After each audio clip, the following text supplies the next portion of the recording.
تمسك بحبل الله واتبع الهدى ولا تك بدعيا لعلك تفلح ورن بكتاب الله والسنن التي أتت عن رسول الله تنجو وتربح. إن الحمد لله نحمده ونستعينه ونستغفره ونعوذ بالله من شرور أنفسنا ومن سيئات أعمالنا من يهده الله فلا مضل له ومن يضلل فلا هادي له واشهد أن لا إله إلا الله وحده لا شريك له واشهد أن محمدا عبده ورسوله يا أيها الذين آمنوا اتقوا الله حق تقاته ولا تموتن إلا وأنتم مسلمون يا أيها الناس اتقوا ربكم الذي خلقكم من نفس واحدة وخلق منها زوجها وبث منهما رجالا كثيرا ونساء واتقوا الله الذي تساءلون به والأرحام إن الله كان عليكم رقيبا يا أيها الذين آمنوا اتقوا الله وقولوا قولا سديدا يصلح لكم أعمالكم ويغفر لكم ذنوبكم ومن يطع الله ورسوله فقد فاز فوزا عظيما. أما بعد donc par la grâce d'Allah Tabarak wa Ta'ala, cette nuit nous allons commencer l'explication des 3 principes fondamentaux. Après avoir terminé l'explication des 4 règles et des 6 fondements, j'ai vu qu'il serait bon pour nous d'étudier les 3 principes fondamentaux. Thalathatu al-usuli wa adillatuha. J'ai pu consulter en cela notre cher Fayhan al-Mtayri et cher Suleiman al-Ruhaili et ils m'ont encouragé en cela. Ceci, car ce livre, les 3 principes fondamentaux, ainsi que leurs preuves. Donc ce livre apprend aux musulmans de manière simple et très claire une des principales choses qu'il lui est obligatoire de connaître, à savoir la réponse aux 3 questions que les 2 anges, Munkir et Nakir, posent au défunt lorsqu'il sera entré dans sa tombe. Il l'assise et l'interroge. Man rabbuk, ma dinuk, man nabiyuk. Il l'interroge en lui disant: qui est ton Seigneur? Quelle est ta religion? Qui est ton prophète? Et seul ne pourra répondre qu'une personne qui a appris cela dans ce bas monde. Celui qui en a eu la certitude, l'a dit avec sa langue, a œuvré en cela par ses membres et a enduré en cela jusqu'à ce qu'il meure.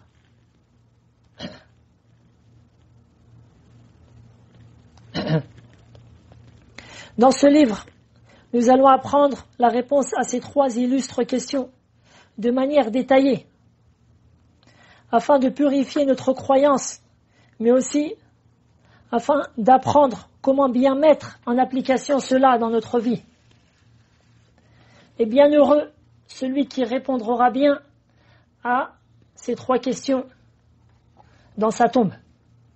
Comme l'a rapporté l'imam Ibn Majah, rahimahullah, ce qui a été rendu Hassan, c'est-à-dire bon, par Cheikh Al-Albani et par Cheikh Al-Imam Ibn Hajar, rahimahumullah. D'après Hani, Mawla Uthman, قال كان عثمان بن عفان إذا وقف على قبر يبكي حتى يبل لحيته.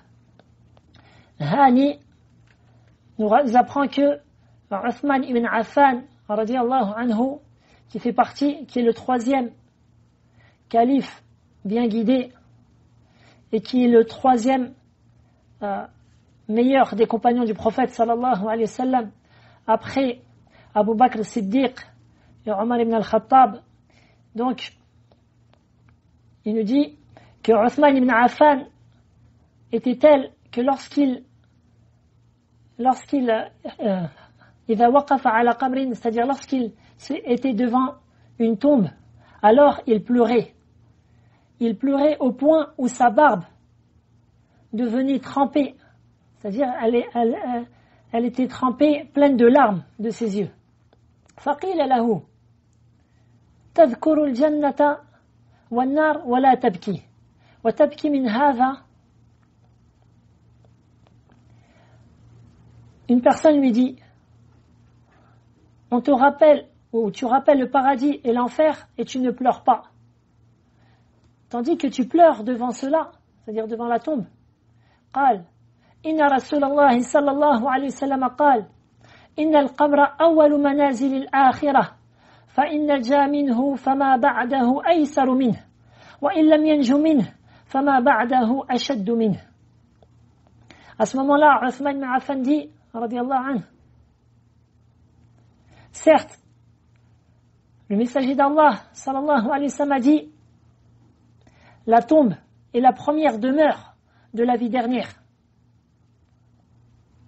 Si il en a, c'est-à-dire le serviteur, en est sauvé, eh bien, ce qui vient après elle sera plus facile. Et s'il n'en est pas sauvé, alors ce qui l'attend après cela sera plus difficile encore. Ensuite, Uthman ibn Affan dit, قال رسول الله صلى الله عليه وسلم, le messager d'Allah, sallallahu alayhi wa sallam, a dit, ما رأيت منظرا قط إلا والقبر أفظع منه. Que le messager d'Allah, sallallahu alayhi wa sallam, a dit, je n'ai jamais vu une chose, si ce n'est que la tombe est plus épouvantable que celle-ci. Fin du hadith.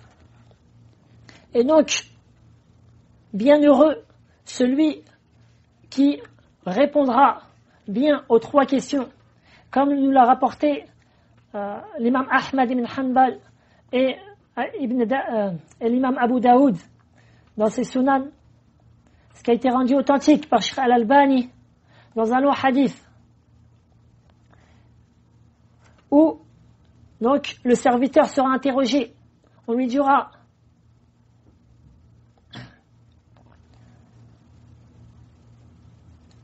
Man Rabbuk, qui est ton Seigneur? Et le serviteur musulman dira, Fayaqulu Rabbi Allah, il dira, mon Seigneur est Allah.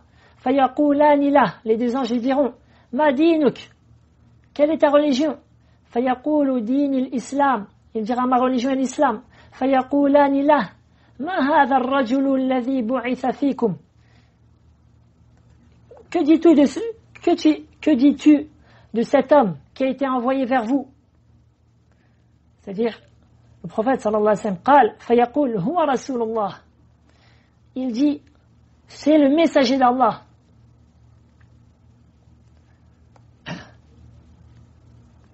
فيقولان وما يدريك. Il lui dit, comment tu as su cela? فيقول قرأت كتاب الله. Il répondit, j'ai lu le livre d'Allah. فآمنت به وصدقت.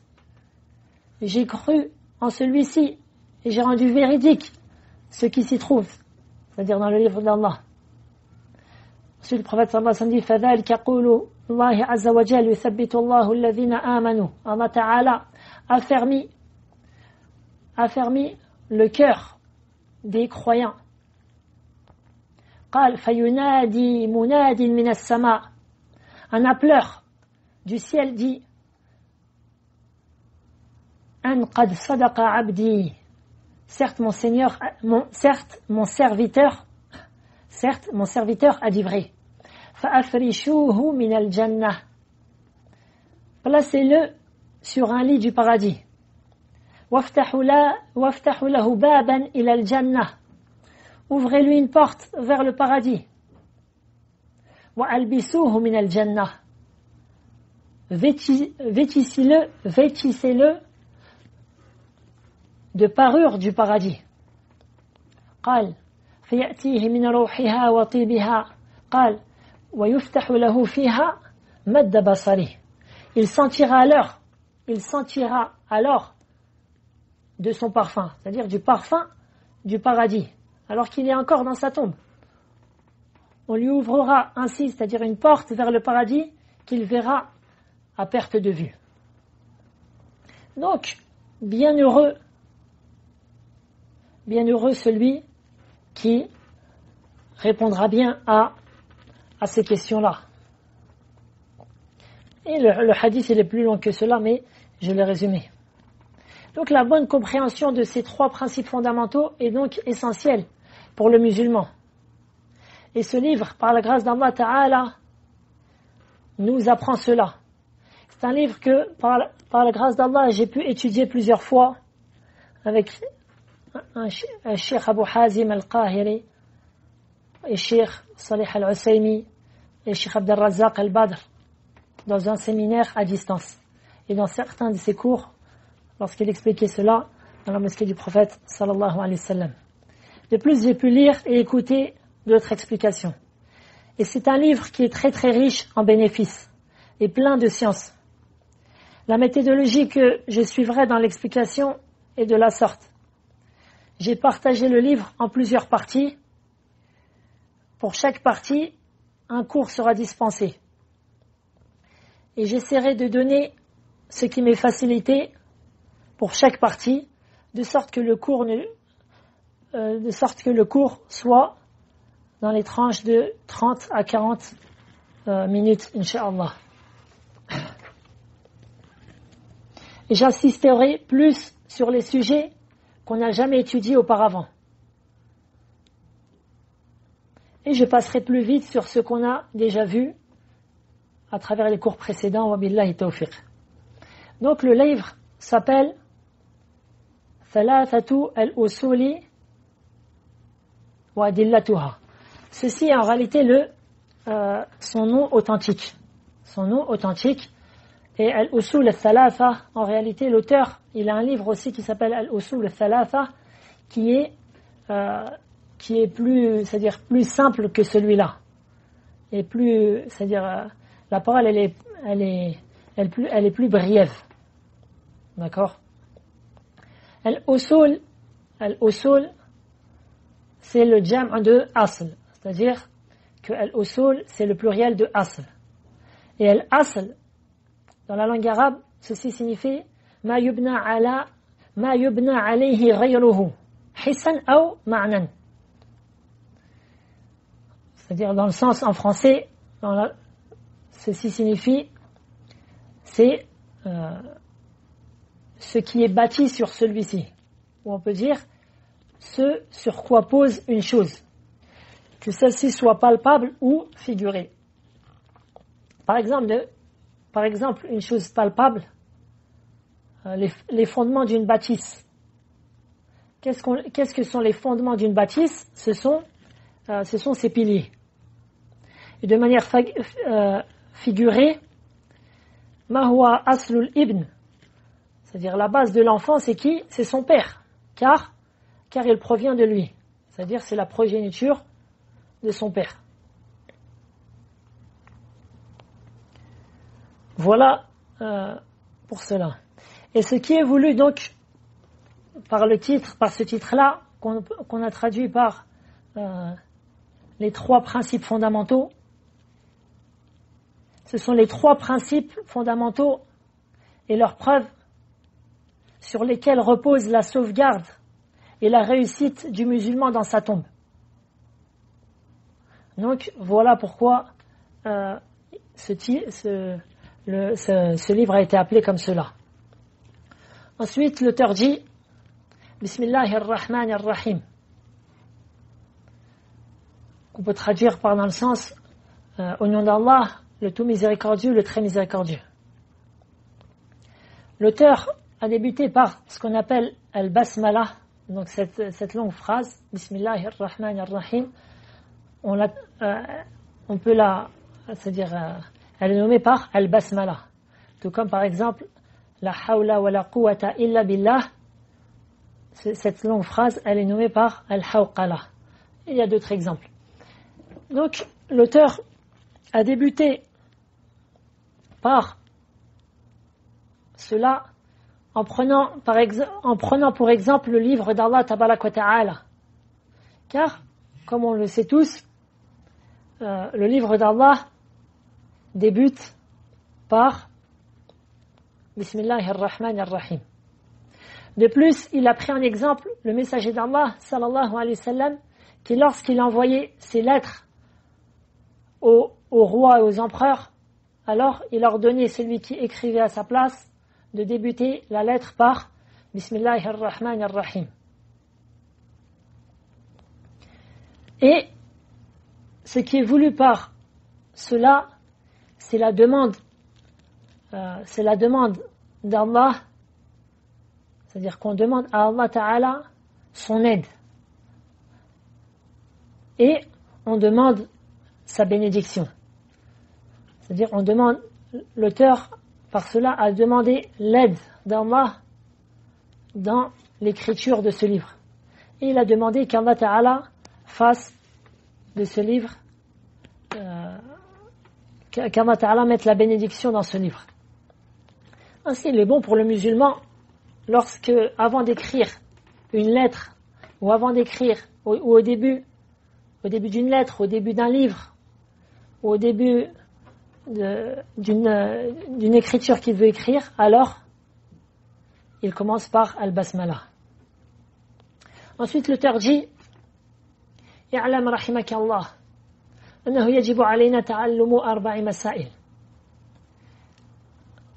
Donc j'ai trouvé une traduction des 3 principes fondamentaux que je vais suivre, si ce n'est lorsque je vois il y a des choses qui me conviennent pas, je change. Donc l'auteur commence par dire i'lam, qu'on peut traduire par sache.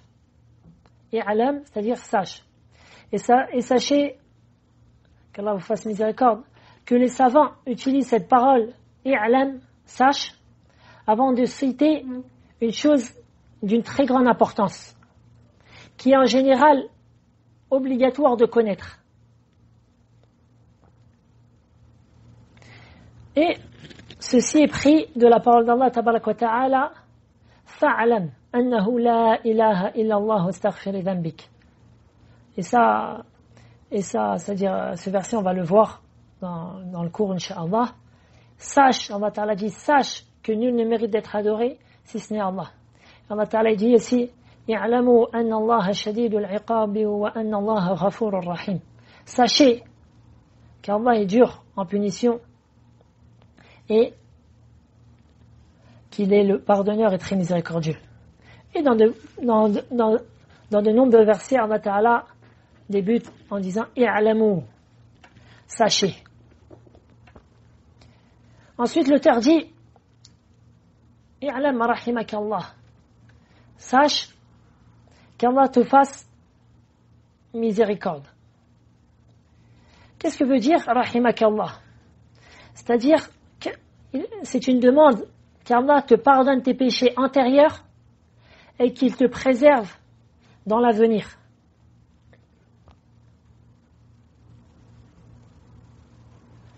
Ceci quand on dit à la personne seulement rahimakallah. Maintenant, si on dit à une personne ghafarallahu laka wa rahimak, qu'Allah te pardonne et te fasse miséricorde, alors chacun prend son sens. Ghafarallahu lak, ça veut dire qu'Allah te pardonne tes péchés passés, et rahimak, qu'il te préserve dans l'avenir. Maintenant, cette dua de l'auteur, c'est-à-dire à toute personne qui lit le livre, est un signe de l'amour, du bien que l'auteur a pour celui qui lit le livre et pour les étudiants dans la science. Les étudiants de la science. Ceci, car la relation entre le cheikh et l'étudiant est une relation de miséricorde. Car le cheikh va enseigner à l'étudiant ce qui va lui être bénéfique dans ce bas monde et dans l'autre.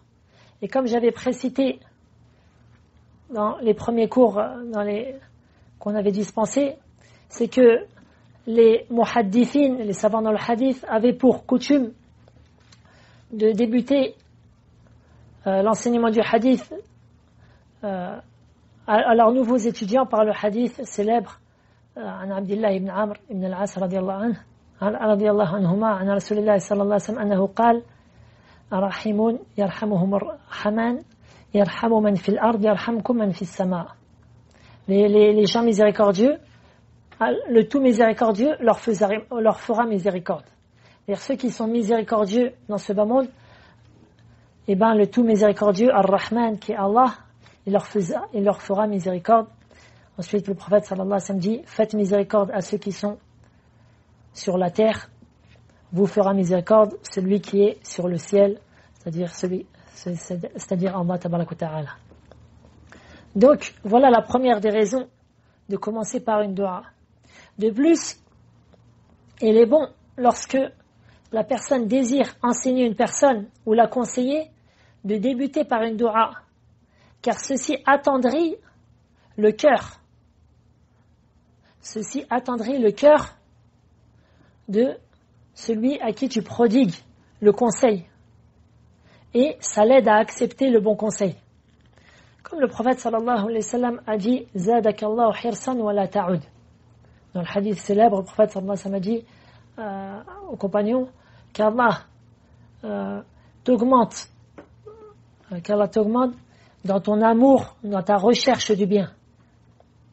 Cependant, ne refais plus cet acte. Ensuite, donc, l'auteur dit أنه يجب علينا تعلم 4 مسائل. Sache qu'Allah te fasse miséricorde, qu'il est obligatoire pour nous d'apprendre 4 points importants. Qu'il est obligatoire pour nous. C'est-à-dire pour toute personne pubère. Que celui-ci soit un homme ou une femme. C'est une chose qui est obligatoire pour toute personne pubère. Qu'est-ce que veut dire al-wajib? L'obligation. La définition de l'obligation est ma amara bihi ash-shari' amran jaziman. C'est-à-dire ce dont le législateur a ordonné de manière rigoureuse. Donc ça c'est la bonne définition de l'obligation. Et ce qui découle de cela, samaratuhu huwa ma yuthabu fa'iluhu imtithalan wa yastahiqqu tarikuhu al-iqab. Qu'est-ce qui découle de cela? C'est-à-dire, qu'est-ce qui découle de l'obligation? Ce sont les choses qui, lorsqu'elles sont effectuées par obéissance, on est récompensé. Et celui qui les délaisse mérite le châtiment. Je répète, les choses qui, lorsqu'elles sont effectuées par obéissance d'Allah, alors on est récompensé. La personne qui fait cela, elle sera récompensée. Et celui qui les délaisse, alors il mérite le châtiment. Par exemple, la prière. Celui qui accomplit la prière par obéissance d'Allah, alors il sera récompensé en cela. Et celui qui néglige ses prières, alors il mérite le châtiment. Qu'Allah nous en préserve. Ensuite, donc, l'auteur dit qu'il est obligatoire pour nous d'apprendre 4 points importants. Et ensuite, l'auteur va les citer l'un après l'autre. Et ceci, c'est une manière de faire qu'on trouve dans beaucoup de hadiths, où le prophète sallallahu alayhi wa sallam cite par exemple 3 choses ou 4 choses, puis c'est-à-dire il cite leur nombre, puis il les cite l'une après l'autre. Ceci est une méthodologie qui est prophétique et qui est très très bénéfique pour celui qui justement écoute, car ça lui facilite la compréhension. Par exemple, dans le hadith, dans ce qu'a rapporté l'imam al-Bukhari Muslim d'après Anas ibn Malik radhiyallahu anhu, قال رسول الله صلى الله عليه وسلم ثلاث من كن فيه وجد بهن حلاوة الإيمان. 3 choses, celui qui les possède goûtera la douceur de la foi. Ensuite, le prophète sallallahu alayhi wa sallam, il va dire ces 3 choses-là l'une après l'autre, jusqu'à la fin du hadith. Donc voilà pour cela. Donc l'auteur dit ensuite, donc qu'il est obligatoire pour nous d'apprendre 4 points importants. Pourquoi ces points, ce qu'on appelle masail? Et ce sont des points qui sont très importants. Pourquoi? Parce qu'on va voir qu'ils regroupent toute la religion. Les 4 points qui vont être cités regroupent toute la religion. Donc, ce sont des points qui sont très importants et donc qu'il est obligatoire de connaître afin qu'il soit dans la vie du musulman. المسألة الأولى العلم وهو معرفة الله ومعرفة نبيه صلى الله عليه وسلم ومعرفة دين الإسلام بالأدلة. Donc, le premier de ces points, c'est la science. Le premier de ces points, c'est la science. Qu'est-ce que la science? Quelle est la définition de la science de manière générale? C'est-à-dire, quand je me dis de la manière générale, la définition qui englobe toutes les sciences, que ce soit les sciences religieuses ou mondaines. هو إدراك الشيء على ما هو عليه إدراكا جازما.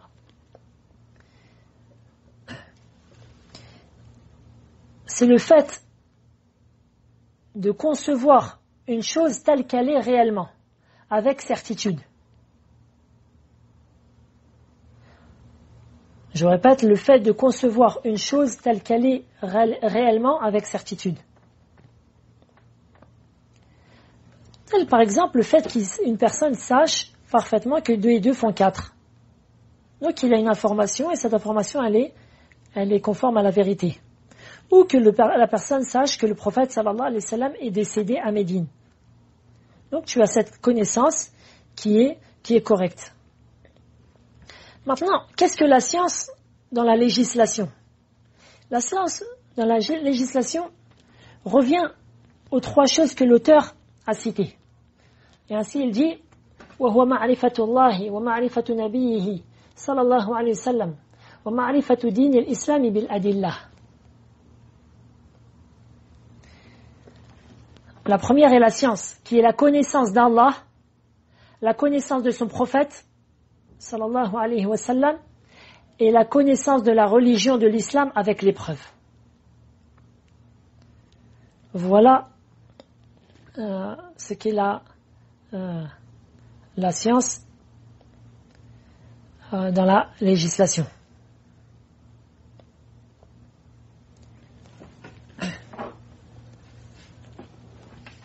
Donc là, subhanallah, il y a déjà 27 minutes qui sont passées. Donc, j'ai encore beaucoup de choses à dire dans ce cours.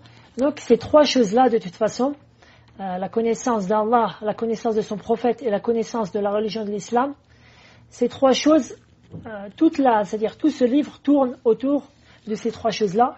Donc, c'est quelque chose qu'on va voir en détail à travers les prochains cours. Donc, quelle est la preuve que ceci est obligatoire? Qu'il est obligatoire de connaître cela.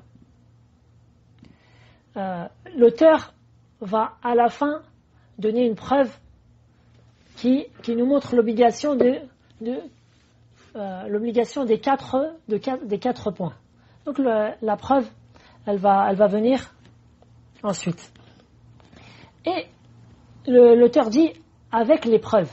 Donc la connaissance d'Allah, la connaissance de son prophète sallallahu alayhi wa sallam, et la connaissance de la religion de l'islam avec les preuves.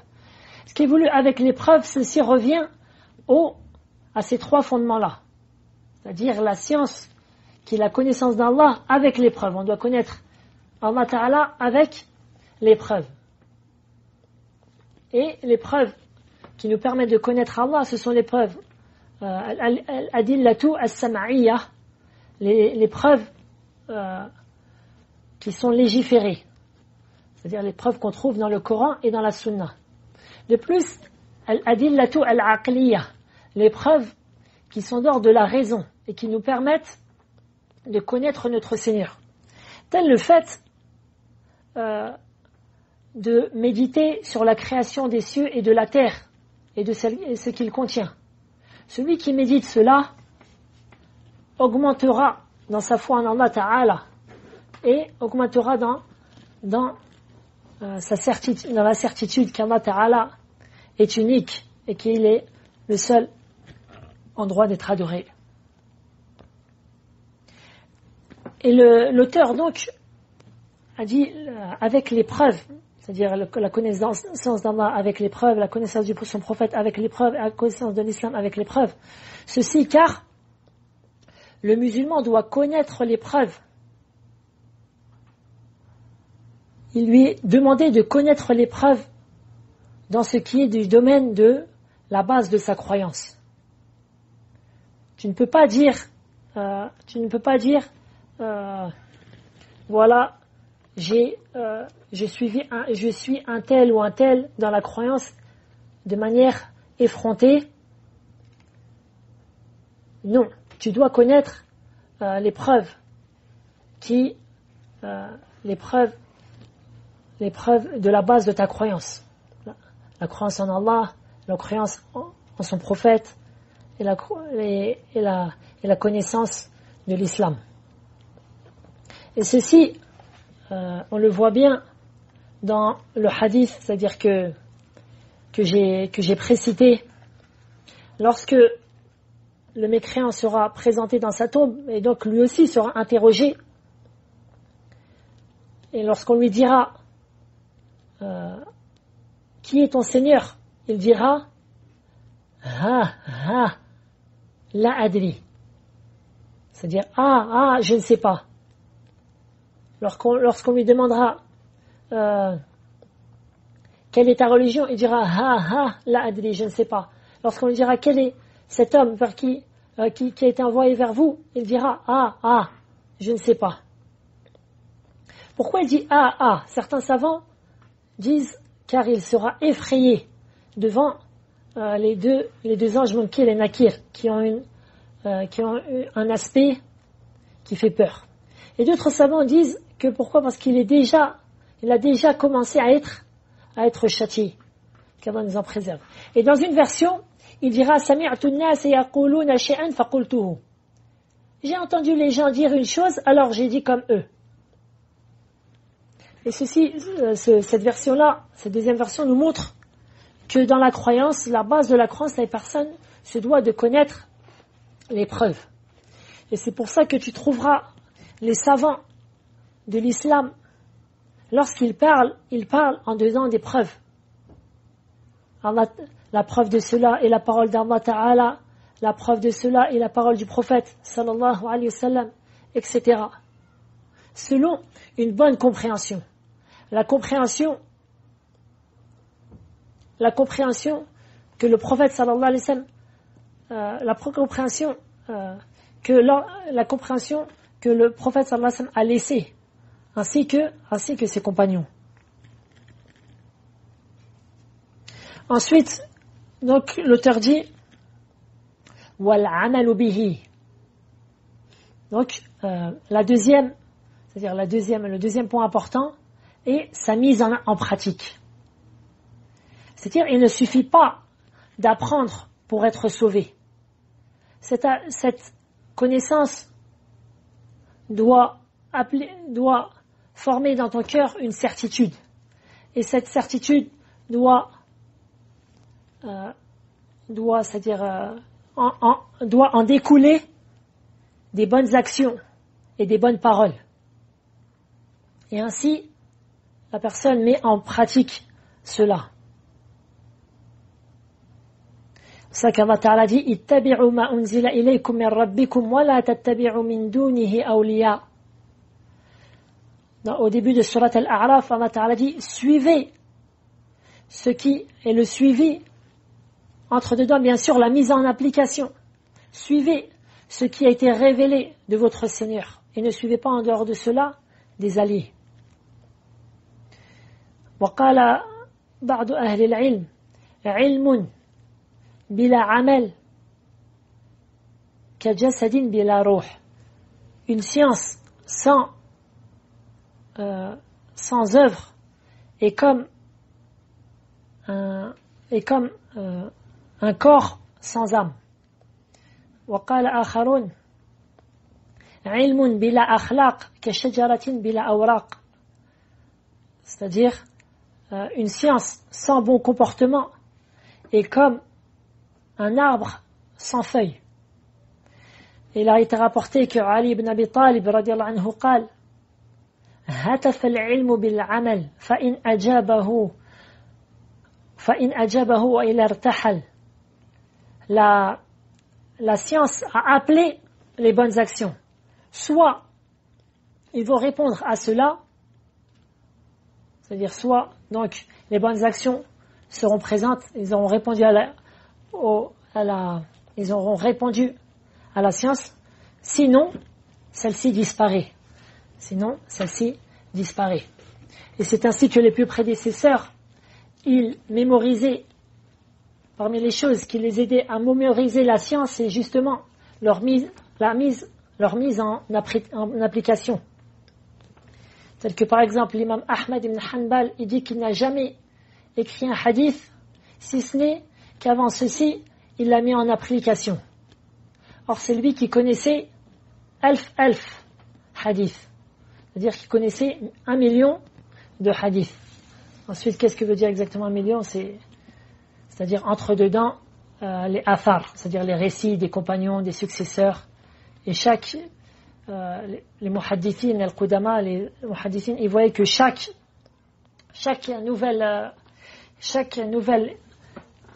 hadith avec une nouvelle chaîne de rapporteurs est un nouveau hadith. C'est-à-dire même si à la fin la parole du prophète sallallahu alayhi wa sallam est identique, si je connais ce hadith selon 4 chaînes de transmission, alors je connais 4 hadiths. Bref. De sorte que l'imam Ahmad ibn Hanbal était très pauvre. Mais il a trouvé que dans un hadith, le prophète sallallahu alayhi wa sallam ihtajama, c'est-à-dire on lui a fait la hijama. Et le prophète sallallahu alayhi wa sallam a donné à la personne une pièce d'or. Et l'imam Ahmed n'a pas écrit ce hadith-là jusqu'à ce qu'il ait mis en application cela. Bref, ensuite l'auteur dit al-mas'alatu thalitha ad-da'watu ilayh. Le troisième point important, c'est d'y appeler. C'est-à-dire une fois que la personne ait obtenu une science utile et qu'il l'ait comprise, de plus qu'il a mis en application cette science-là, alors il lui est demandé d'appeler les gens à cela. Ce qu'on appelle ad-da'watu ila Allah, le fait d'appeler les gens à cela. Et entre dans cela l'appel vers le bien et l'interdiction du mal. Ensuite, l'auteur dit al-mas'alatu ar-rabi'a as-sabru 'ala al-adha fihi. C'est-à-dire le fait de patienter en cas de persécution due à cet appel. Le fait de patienter, d'endurer dans cet appel. La preuve en est, ensuite l'auteur dit وَالدَّلِيلُ قَوْلُهُ تَعَالَى بِسْمِ اللَّهِ الرَّحْمَنِ الرَّحِيمِ وَالْعَصْرِ إِنَّ الْإِنسَانَ لَفِي خُسْرٍ إِلَّا الَّذِينَ آمَنُوا وَعَمِلُوا الصَّالِحَاتِ وَتَوَاصَوْا بِالْحَقِّ وَتَوَاصَوْا بِالصَّبْرِ. Et la preuve de ces 4 points importants en est dans la sourate Al-Asr. La preuve réside dans la parole d'Allah, au nom d'Allah, le tout miséricordieux, le très miséricordieux. Par le temps, l'homme est certes en perdition, sauf ceux qui croient et font les bonnes œuvres. Ceux qui font les bonnes œuvres et qui s'enjoignent mutuellement dans la vérité et s'enjoignent mutuellement dans l'endurance. À la kulli hal, j'avais espéré, c'est-à-dire finir l'explication de ce bout-là, mais je vois que les 40 minutes elles sont terminées. Je sais que certains frères doivent accomplir la prière. Donc je vais m'arrêter là, Inch'Allah, et je continuerai la semaine prochaine à la même heure. Wallahu a'la wa a'lam, wa sallallahu sallam ala nabina Muhammadin wa ala alihi wa sahbihi ajma'in, subhanakallahumma bihamdik, ashhadu an la ilaha illa anta astaghfiruka wa atubu ilayk.